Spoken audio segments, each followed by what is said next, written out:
VOT 242 est partenaire du colloque organisé ce vendredi 19 octobre 2018 par l'association Les Jeunes Cadres. Le terme de ce colloque porte sur le repli identitaire. Nous sommes allés à la rencontre des Congolais pour leur soumettre un questionnaire à savoir quelle est votre définition du repli identitaire, à votre avis quelle en est la cause et comment peut-on l'éradiquer?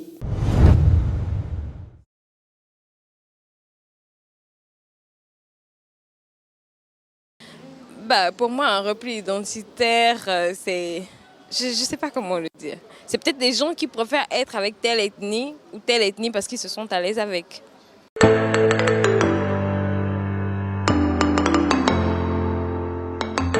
Bon, généralement, je n'ai pas une cause précise pour ça. Les gens le font peut-être parce qu'ils se sentent à l'aise avec telle ethnie. Ils évitent, par exemple, si tu es Larry, tu évites d'avoir un partenaire Mboshi pour te sentir à l'aise avec ton partenaire. Généralement, peut-être quand la belle famille va arriver, ils vont commencer à parler de telle ethnie et toi, ça te met mal à l'aise. Tu te dis qu'on parle de toi alors que ce n'est pas le cas.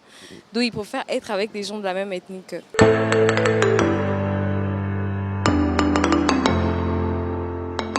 Généralement, c'est briser le mental qu'on a quand on se sent à l'aise seulement avec telle personne. C'est d'abord briser cette barrière-là. Quand on la brise, on se sent à l'aise avec tout le monde. Moi, ça ne me dérange pas d'avoir un mari Mboshi, Larry et tout, ça ne me dérange rien. C'est juste briser cette barrière-là.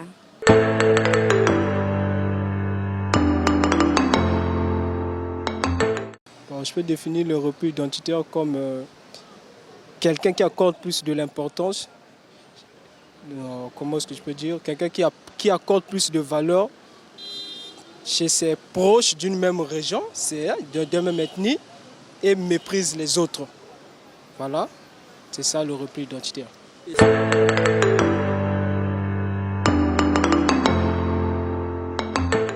La cause, je peux dire, c'est avoir une négligence envers les autres. Ce n'est pas reconnaître les autres, accorder plus juste de l'importance chez ses frères d'une même localité.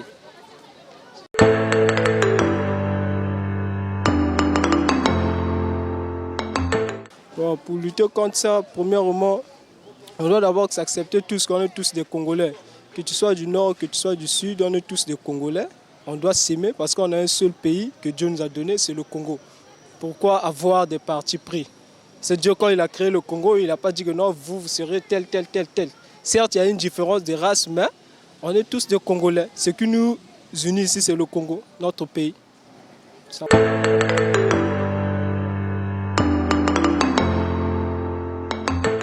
Pour moi, le repère identitaire de nos jours, c'est quelque chose qui sème une division entre des peuples d'une même nation, en fait.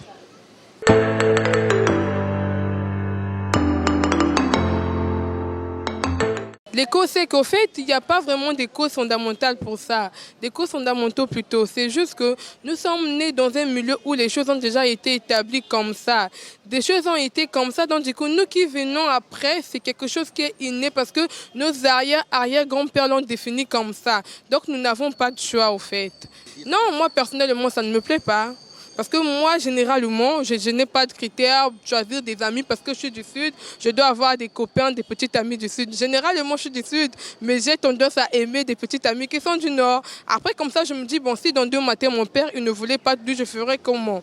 De fait, ce que nos arrière-grands-pères ne comprennent pas, c'est que en faisant ça, ils sont là en train de limiter nous qui venons. En fait, leurs enfants qui sont en train d'arriver sont limités. Vous voyez? C'est comme s'il y avait une barrière.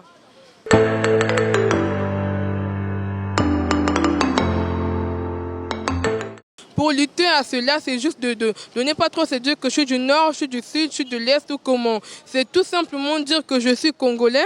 Tout le monde sommes congolais, nous sommes tous des Congolais. Il ne faut pas se dire que non, je suis du nord, je suis du sud. Parce que généralement, nous remarquons que nous qui sommes du sud aimons des quartiers comme les Mayanga, les Bas-Congo, tu vois, les Filou. Après, ceux du nord sont à Winzi, Talangaï. Tu verras une personne du sud pour aller là, il se dirait que non, je ne suis pas chez moi. Mais nous sommes tous chez nous, le Congo nous appartient. Brazzaville, c'est à nous tous. Il ne faut pas créer des divisions fallacieuses, bêtes. C'est pathétique ce genre de vue. Nous ne devons pas avoir cette vision de choses. En fait, les années changent, il faudrait que les gens puissent changer. Il faudrait que nous puissions avoir une vision différente que celle de nos grands-parents, que celle que nos arrière-grands-parents ont dit laisser. Nous ne devons pas aller dans cette perspective, c'est pathétique, c'est pas comme ça. Au fait, pour moi, c'est quelque chose qui est immérité, c'est quelque chose de pas normal, c'est quelque chose d'anormal. Nous devons tous se dire que nous sommes Congolais et de voir des choses dans cette manière. En ces termes, si nous continuons en ces termes, nous verrons que le Congo ira de l'avant parce qu'il n'y aura pas de différence. Tu n'auras pas à mettre X ou Y derrière toi parce qu'il est de ta country. C'est pas beau comme ça.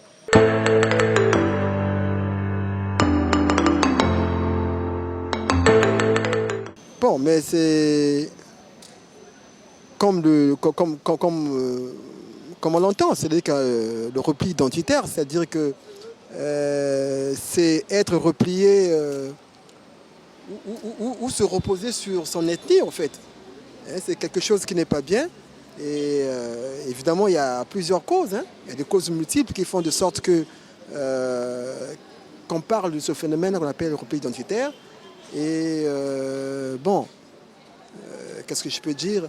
Au fait, c'est un problème. C'est-à-dire qu'il y a comme une méconnaissance entre les différentes ethnies. C'est pourquoi il serait souhaitable qu'il y ait, par exemple, des mariages entre ethnies, que les ethnies se connaissent plus, parce que dans chaque ethnie, il y a une particularité. Au niveau de la culture, au niveau de la tradition, et ainsi de suite. Donc, quand vous prenez ceux qui sont dans la zone nord, il y a une particularité, zone sud, ainsi de suite, dans chaque contrée. Donc, c'est toujours bien et c'est souhaitable qu'il y ait des rencontres, qu'il y ait souvent des rencontres entre les différentes ethnies, des rencontres culturelles, je voulais dire, mais si possibilité il y a, des mariages mixtes aussi, interethniques pour permettre évidemment cette fusion, pour qu'on arrive évidemment à l'unité nationale. Voilà.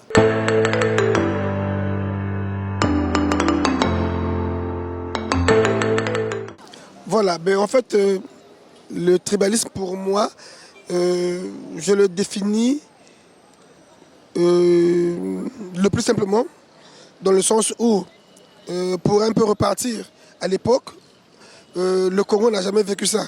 Parce que le Congo était uni dans tous ses coins.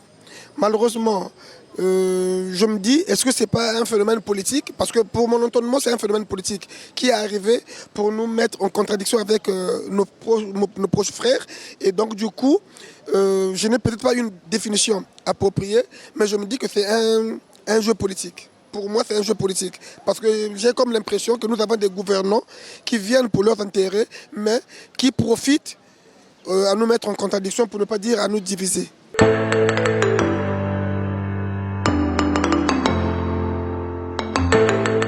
Les pistes de solution, c'est aussi ces messieurs-là, ces gens-là qui nous ont mis dans cette étape. Parce que imaginez le Congo d'antan, on a vécu dans tous les quartiers avec un mixage extraordinaire. Et vous ne faites même pas la différence. Vous ne faites pas la différence que celui-là est Ngangoulou, celui-là est Teke, celui-là est Bakongo. Moi, personnellement, qui vous parle, j'ai fait Pointe-Noire, j'ai fréquenté Adolizi. À l'époque, quand tu avais devant toi un élève, enfin un collègue qui s'appelait Okana, en fait, l'idée était autre que c'est un homme du Nord, mais sans distinction. C'est-à-dire que je ne fais pas la part des choses, les plateaux, la cuvette et machin. Maintenant, quand on arrive pratiquement en 93, avec notre bêtise humaine, comme ils l'ont toujours dit, causée par eux, mais ils appellent ça par bêtise humaine. Les pistes de solution, ce sont eux. C'est à eux de régler ce problème-là, parce que le constat que moi j'ai fait, pour qu'on soit congolais, personnellement je me dis, quand tu es Bakongo et que tu as fait tes enfants avec une Teke, ces enfants-là sont intelligents. Et c'est les vrais Congolais. N'est-ce pas? Et déjà, du coup, vous diminuez aussi le phénomène sorcellerie parce que, attends, qui viendra? Quand l'oncle arrive, mais c'est un oncle Teke qui ne peut pas débattre avec un oncle Bakongo. Vous voyez? Donc je pense que les pistes, ce sont ces hommes politiques-là qui doivent comprendre qu'ils ont mis la jeunesse par terre pour leur profit. Et ils ont su jouer. Mais jusqu'à preuve de contraire. Vertu 240 a donné ensuite la parole à M. Florian Koulimaya, promoteur de l'événement, pour expliquer son questionnement et ses attentes sur ces fléaux qui malheureusement perdurent dans notre pays. Nous réunirons les jeunes Congolais lambda et étudiants, sinon les associations sœurs, afin de prendre part à ce colloque car nous les jeunes, nous devons définir les mots qui comprennent notre milieu et trouver les solutions. Ici est de signaler que cette activité n'a aucune coloration politique. Nous sommes apolitiques et nous voulons juste promouvoir la cohésion sociale, d'où nous initions ce genre d'initiative. Le colloque sera structuré de tel que nous aurons... Le colloque sera structuré par 3 thèmes. Le premier thème